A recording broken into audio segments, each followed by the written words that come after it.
And that's a testimony in itself. But it was the first time I allowed that extensive surgery, 7.5 hours. And I was awake the full 7.5 hours. I chose to be. He could have put me out. But he asked me how high pain tolerance I have. And I said, well, my family, and everybody knows me, thinks I have a very high tolerance of pain. He said, well, the reason I'm asking you is if I put you out, then I don't know if I'm getting near a nerve always. And the danger of cutting a nerve or damaging a nerve could cause your face to droop. And that's why we had to sign the papers that you wouldn't hold us liable. And so I cannot guarantee full function of your face properly after this massive, all this cancer. So I'm going to have to go deep.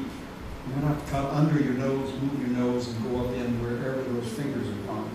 Because if they get up into the pituitary, go in through the nose area, into the brain, there's nothing we can do, and it's a miserable death. Very painful, and I don't want to see you go through this. So I've got to get to the end of those fingers that pull out.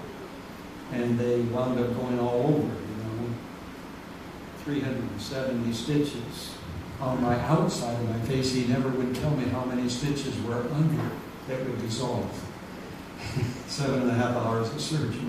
So I looked like I went through a windshield in a car wreck. God was good to me, and the only ill effect I have is just this eye has drooped a little bit, and that's because he took out so much flesh under here, and he did skin grafts to lift it up, but it needs one more surgery, he says, and I haven't had the time to go back to be there basically at least 11 days for him to do the surgery, then take out the stitches and leave. So, no, I haven't gone back for that to Charlotte. So I'm enduring this. I have to put drops in because my eye dries out because it's open too much. And he said if I don't put the drops in, then my retina could detach and you go blind. So that's what I'm facing. Lovely ill effect. But he did an awesome job, people. Believe me. The stitches all over my face that I had, I literally looked like a mummy, And you can hardly see now where he had to cut. He had to go clear down in here and here, under my nose. He had to go clear down here, clear up in here, around my eye, up in here. He only scraped the cancer here. That's why it's white. He said, I'm not going to cut into that area. I think we can get it by scraping it, and it seems to have got it. But it took away the pigment so that it just stays white and it won't tan. So I've got a white seal on my forehead. I've been sealed, however. Well, that's all right. That doesn't bother me. I try not to be vain about my looks anyhow. And so they got kind of altered. That's okay. It belongs to Jesus. I'm going to get a new body one of these days. Don't worry about it.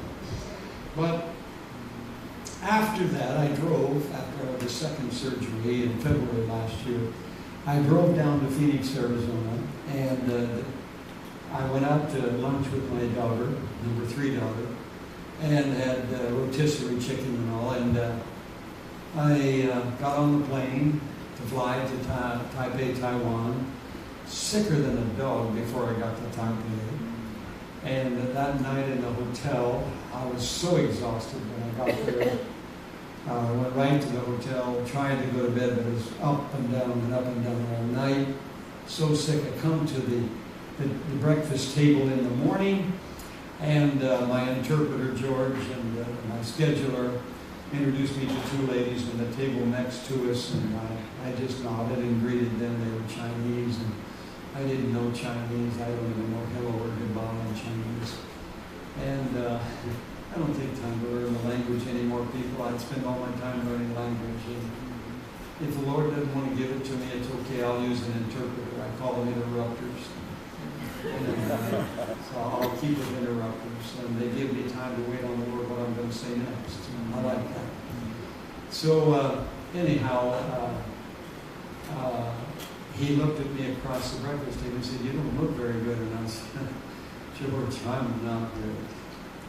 And I began to tell him how sick I was on the plane, or the night I put in. I was could tell.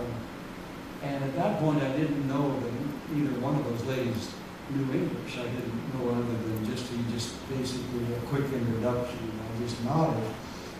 Well, as I'm telling what happened, she reaches down her purse, the lady at the table over here, this one here, this one, and pulls out a notepad and pen, and she starts writing. She hands it to George. He picks up his cell phone, makes a call, and then as soon as he hangs up, she begins speaking perfect English. She says, by the symptoms of what you have just described, you have been poisoned. You have food poisoning, and it can be fatal. Now, I have given George some prescriptions of natural medicine to curb that. I am the top gastronomical doctor of Beijing, China. Number one of all of Beijing. Beijing's a big city, people. I am a specialist, and I know how to take care of you. I saw you on computer, and I'm here to attend your conference. But I'm going to extend my stay here until you are well. I'm going to take care of you. So God gave me the number one doctor of Beijing, China, to doctor me. Hallelujah. And that began last year, my real fiery trial. And I was feeling pretty good, and she had me pretty well leveled off.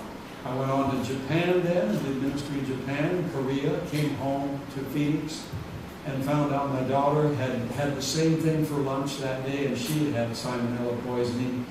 And they investigated the restaurant because many people got it, and they found out that the chief cook had not changed his apron every day, had the same apron, was cutting raw chicken and then going and making salads, never washing his hands. They had him on video. They shut that restaurant down. So thank God that got cleaned out, and so did we. But that was a fire trouble. I began to get balanced out. Well, I had to go all the way up into Maine, eastern direction, after I got home from that. And so I decided there was some people needed some very serious prayer and deliverance on the way, and I agreed to work with them on it, that I would give time for it. So I fasted several days. I fasted too soon. After you just get your digestive system working, I advise you, don't go on a fast, especially an extended fast.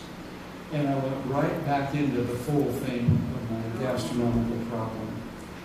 And I was losing weight just so quick I couldn't hold food in and everything. And my daughters were very concerned about me. My wife was sick and battling for her life.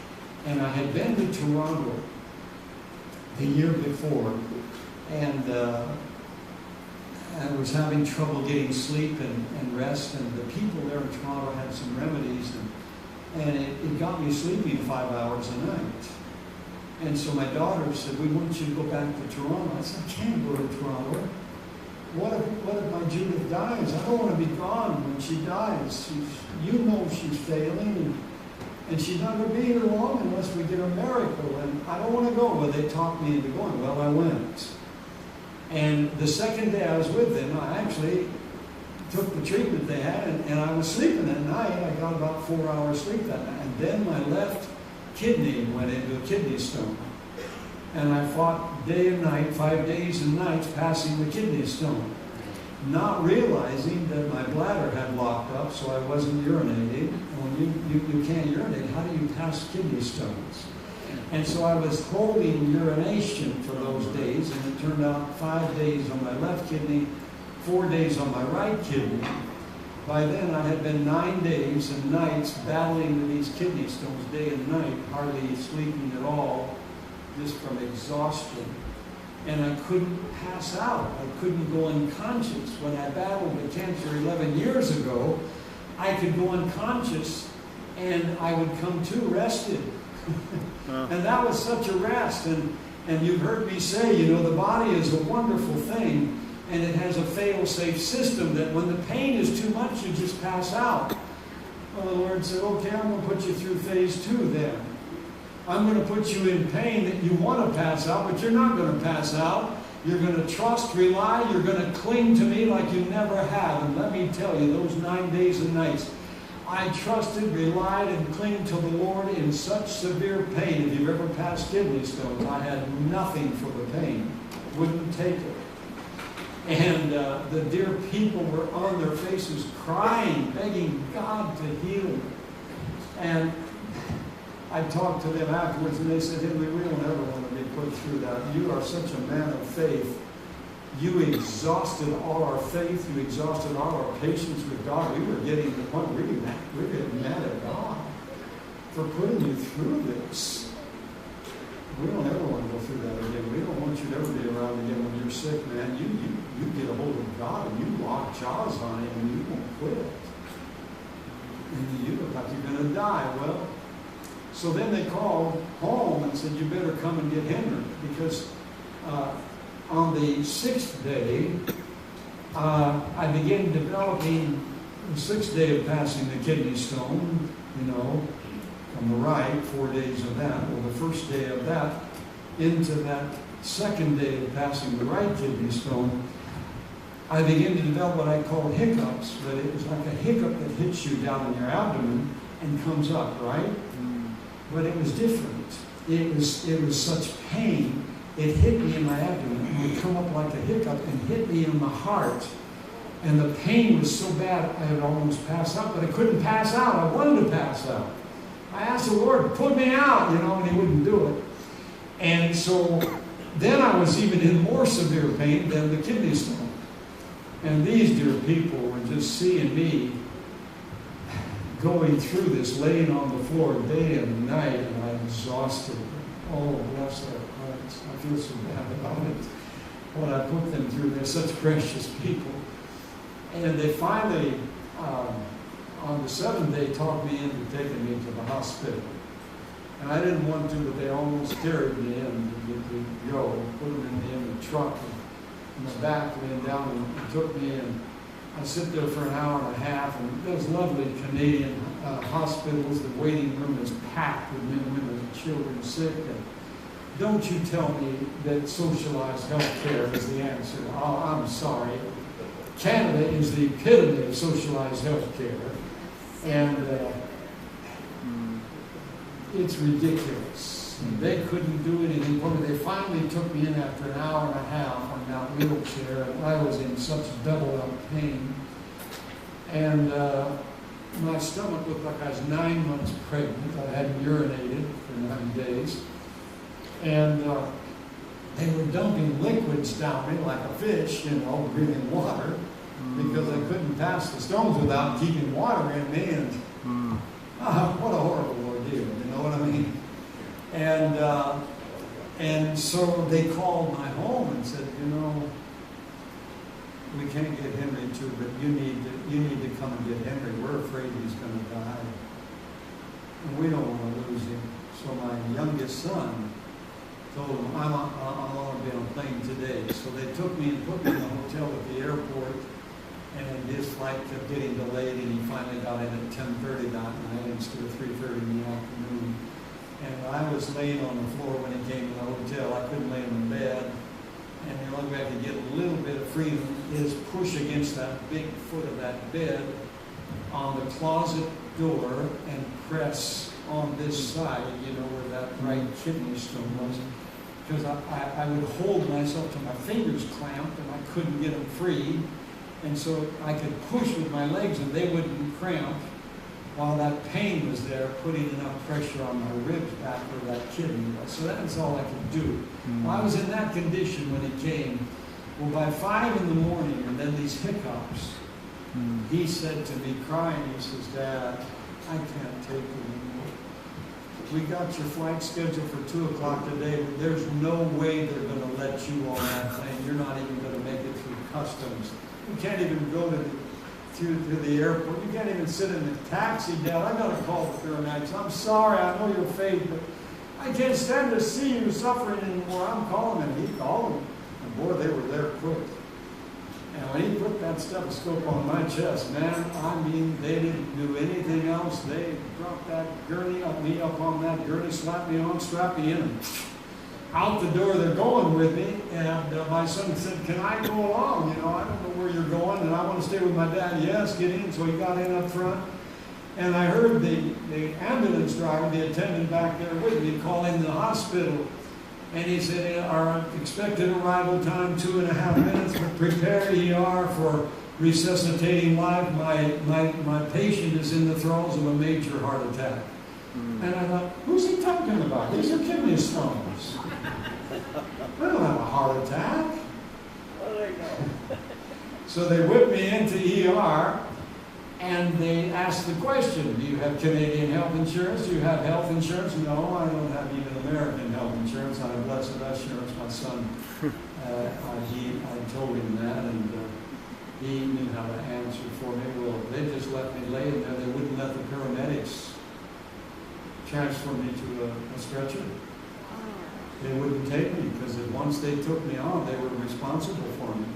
So they wouldn't take me. An hour and a half I lay there. Now I'm in horrible pain, strapped down. I can't double up. And these paramedics are so tight. They're on their cell phones calling other hospitals, trying to find one that will take me, and no one will take me. I don't have any insurance. And my son said, listen, I got a credit card worth $100,000. Just take care of him, take care of him. They wouldn't do a thing. And finally, one of the doctors come out to get a patient. They head back in, and my son was getting familiar with who the doctors were and everybody by that point, pleading with them. And he heard the doctor that come back into the other doctor, and the other doctor back in the room said, is that old junkie still out there on the paramedic stretcher?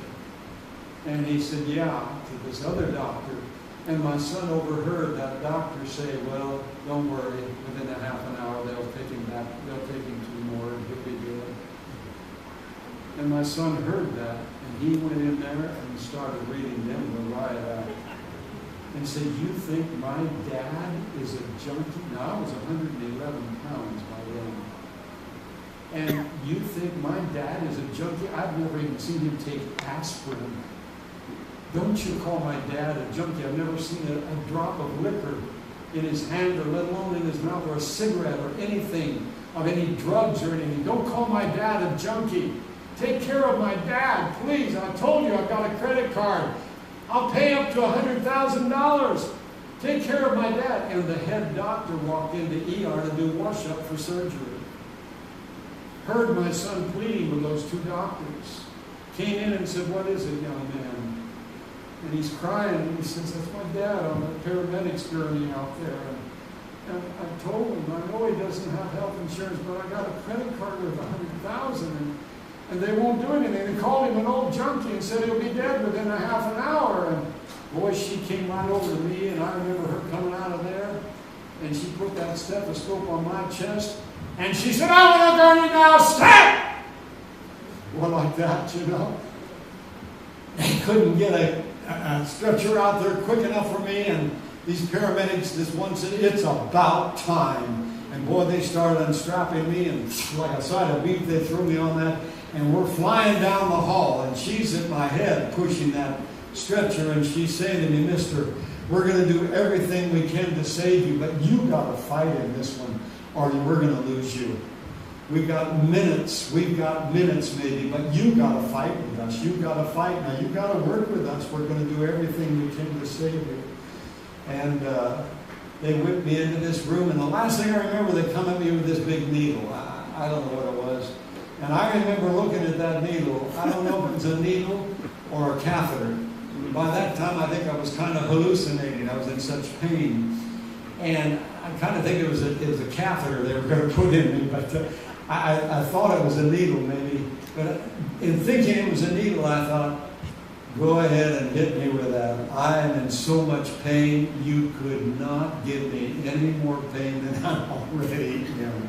And they hit me with that, whatever it was. It must have been a needle, I don't know, but I went out. And I didn't wake up till 4 o'clock the next day. And the nurse is there, and my stomach was gone, normal. And that's the first thing I noticed. And I said, wow, my big belly's gone. I don't look 9 months pregnant anymore. And she said, yes, sir. She said, in the first hour that we worked on you yesterday, we drained 3 liters of urine from you. And for several hours after that, we drained another leader each hour. We don't, she named the doctor, said she doesn't know what kept you from, I think she said, uric poison, is that the word? You that are medical people. That your bladder didn't burst or didn't back up into your system and kill you. You are a miracle, sir. And I said, I know. Hallelujah. I know. Thank you. Well, the fourth day, the head doctor came in. That's the first I'd seen her again.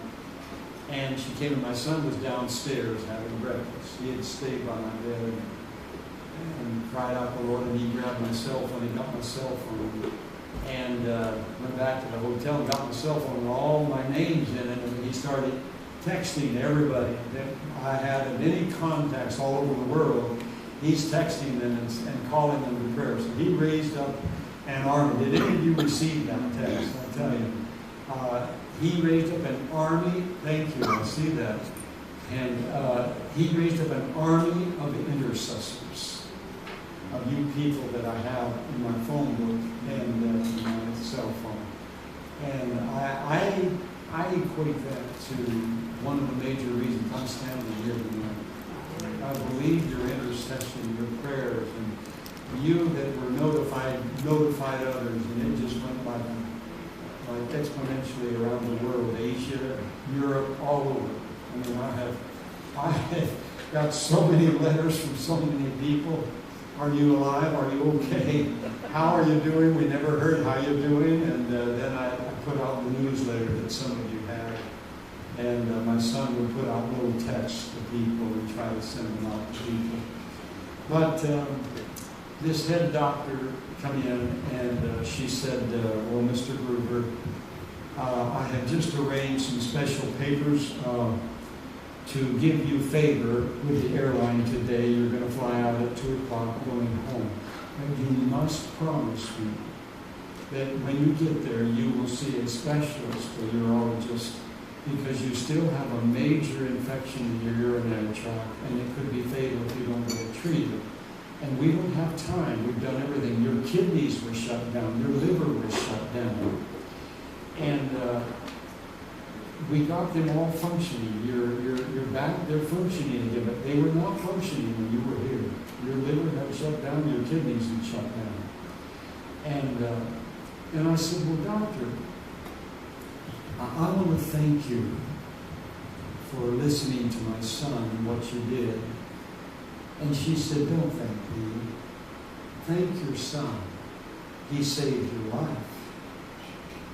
And I said, well, I appreciate that, but can you explain something to me? I said, the 6th day of trying to pass the kidney stones where it had gone to my right kidney, I got this like hiccup and I began to explain this pain. And I said, it was worse than trying to pass the kidney stones. It was the most horrible pain I've ever had in my life, and I don't know what it was. And she said, the moment I put the stethoscope on you, I knew what it was. You were in the thralls of a major heart attack. I said, how can that be? I've always heard that a heart attack, you feel like an elephant is on your chest and you can hardly breathe. I didn't have that. It shot from my abdomen like a hiccup and come up and hit me in the heart. She said, that is my specialty. I'm a heart specialist. Specialist number 2. She said, it is one of the rarest heart attacks known to man. Very rare. I've only seen it one other time in my whole career. She said, that was not the pain going from your abdomen up to your heart. It's just the opposite, but your brain flip-flops it in interpreting it. It was your heart telling your liver and your vital organs, I'm shutting down. I can't support you anymore. You're not working with me. You were dying. And when that happens, did you hear me when I put the stethoscope on your chest? Did you hear me say, I want a gurney now, stat? And I said, yes, you shouted. And she said, yes, I did. Because you see, when that hits you, you have less than 30 minutes to live. That's the reason I was saying to you, running with you down the hall, you've got to fight for me. You've got to do everything you can, because I didn't know how long you had that, but I knew I had minutes to try to save you and get something happening for you, because you were dying. And I said, now, I'd had that 3 days and nights. Her eyes got big. She was Islamic. And she said, that's impossible. I'm a specialist in this. I know what I'm talking about. You don't live over 30 minutes. That's it. I said, ma'am, I have a big God. I'm a Christian. She said, well, I'm Islamic. And we have a big God, Allah. I said, could I tell you something very precious to me? And she sat down on my bed by my knee and took my hand in her hands. And she said, yes, please do. Well, the nurses had been telling her, she told me later, that I was making such recovery so fast that she couldn't believe it. That afternoon, when I woke up the next day, I was up with my IVs in me, walking the halls all over them. She said, you don't do that. You can't do it. You drop dead. Your heart is so damaged. You can't do that. And you were the talk of the hospital. Well, that's what made her sit down beside my knee and said, yes, please. And I started sharing my heaven experiences. And she began weeping, saying, tell me more. Tell me more. Tell me more. And she was rubbing my hand very gently, tell me more. And I'm crying and telling her, and she's crying. And she looks at her watch after some time, and she says, you've done it to me again. She says, I was late for surgery, had to keep delaying surgery the other morning when you came in. And now all my staff is waiting on me, and I'm 15 minutes late. I've kept them sitting there, and it's costing the hospital dearly for them just sitting there for me to address them. I've got to go. I'm sorry. I'd love to hear more. And instead of going out of my room, she goes into the toilet and shuts the door. And she's sobbing louder than I have ever heard any woman in my life sobbing. And I can hear her sobbing and blowing her nose in there. And pulling the tissues and blowing her nose. I don't know how long she was in there. Finally, she comes out with 2 hands full of tissues, and she looks at me. And she said, I don't know how to thank you. This was the most wonderful thing I've ever heard in my life. I don't know how to thank you. I'm late for the meeting. I've got to go. And out the door she goes. And she went to that meeting, and those doctors and nurses treated me so kindly. That's a Muslim hospital, people. All Muslim hospital. God put me in. And you know, I said, Lord, this was worth all the 11, 12 days of suffering to be a witness to these precious, darling Muslim people, to know that we have a God that hears our cries and answers our prayers, and that He does things supernaturally. And it's more than paradise, it's heaven. There is a heaven, as you see. Their Bible only gives you paradise. But we have a heaven. Hallelujah. Isn't God wonderful? He's so precious. I just praise Him. I thank Him. Well, they put me in the wheelchair. She filled out papers for me to be put in first class. And they whisked me with my son right through in that wheelchair, right through customs, security. It's the fastest I've ever gone through. Only the second fastest. I went right through when I had diplomatic immunity as the ambassador, to China. They whisked me right through, But it's the second time that I whisked right through all of that stuff like diplomatic immunity. It was awesome. And sit in the front seat of that first class, in that aircraft flying back to America. And God is so good. He is so good and so precious. And I praise Him. There's much more I could talk about, but I'm not going to keep you any later. I want to see you tomorrow morning if we can, and we'll go through phase 3, okay? Thank you, Chuck, for the liberty and the precious opportunity. Thank you. I love what God's doing here. It's awesome. And this is only the beginning. Woo! I don't know about the rest of you, but I'm just really touched right now. Hallelujah. Oh, thank you. Thank you, Jesus. Thank you, Jesus. Oh, thank you, Jesus. You're so precious. You're so wonderful. You're such a darling. Thank you, Lord. We love you. We love you. We love you. We love you. We love you.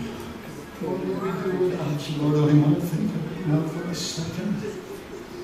What would we do without you, Lord? You're so faithful. Oh, you're faithful. Your name is faithful. You are true. Father, let's just all come together and just release in the Spirit. And we'll just, brother, we're just gonna pray over you. And I know that you had such incredible, miraculous healings, but God's not done. It's just not done. And so we're just gonna pray in the Spirit over you. Maybe Krista and Paul, if you guys come up, and we're just going to bless you, and we're just going to weep and cry, and we're just going to release God's love into you. We just thank you.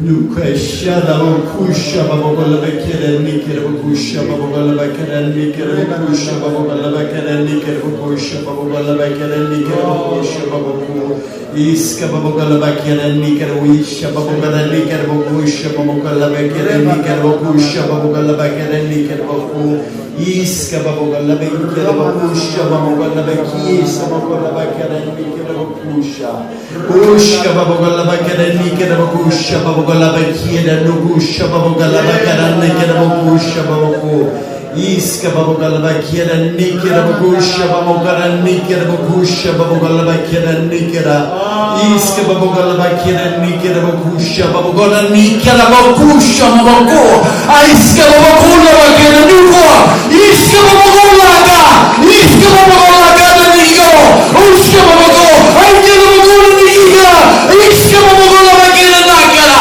okama ikere kusha okama magere guna iska babala aikere babala nigia ushka babala aikere babala nikere kusha babala ikere babala nikara ushka babala nikere kusha babala iska babala iska babako iska babako la bakara nikere kusha babala bakara nikere ko aike babako iska babako bakara nikere ko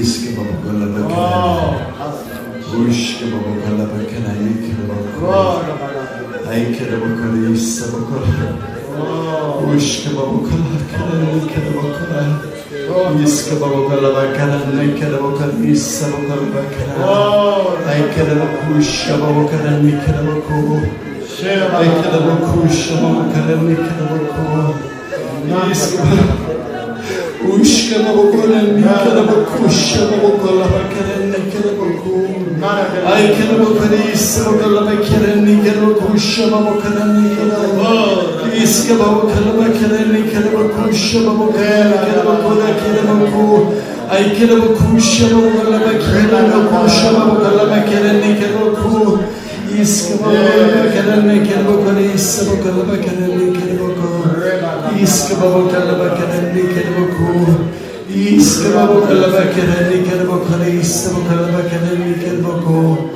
iska babala bakara nikere bako iska babala bakara nikere bako shababa bakara nikere bako ikere bako shababa bakara nikere bako isa babala bakara ikere bako shababa bakara nikere bako aikere bako isa babala bakara nikere bako isa babala bakara iska babala Lukurabakere Sadabakara Nikarabu Shabakara Nikarabu Ikarabakare Sabakalabakara Nikarabakare Sabakalabaku Ukarabakare Sabakalabakara Nikarabu Ikarabakare Ushkabakalabakara Ikarabu Thank you, Jesus.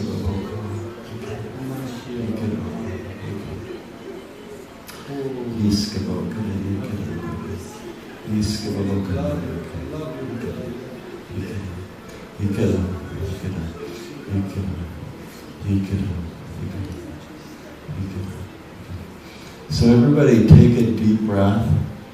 We're just going to breathe breath into each other. Just breath.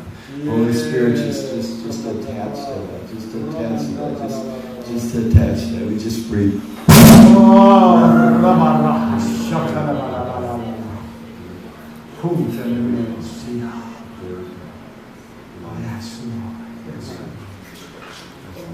Yes,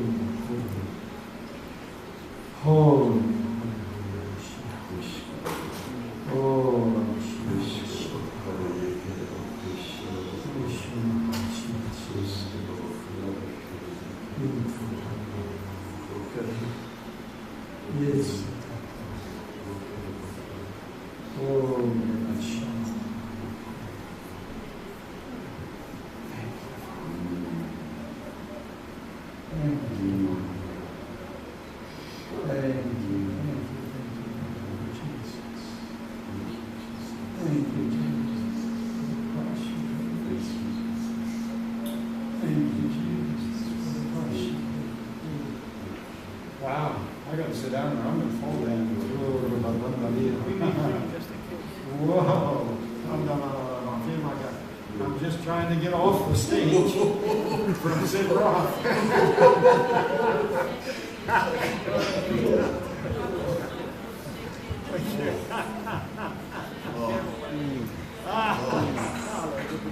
Thank you, Jesus. Thank you, Jesus. Thank you. Let's hear it for our Jesus. Let's hear it for our Jesus. Jesus! Jesus! Jesus! Jesus! Jesus! Yes, You are so awesome, Lord. So awesome. So awesome. Not that Ooh.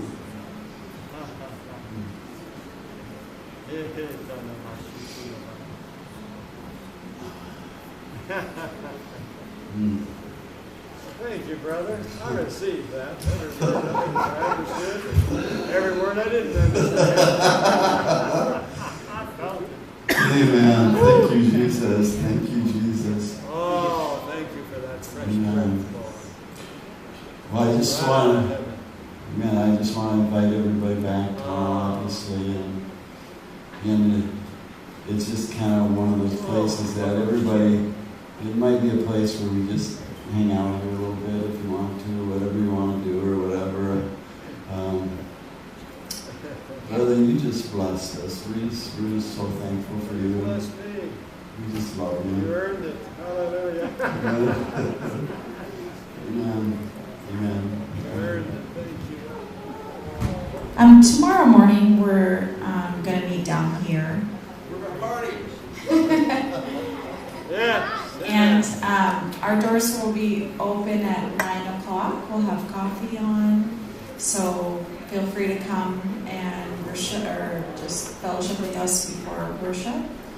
And we're going to move into a little bit of worship now, just because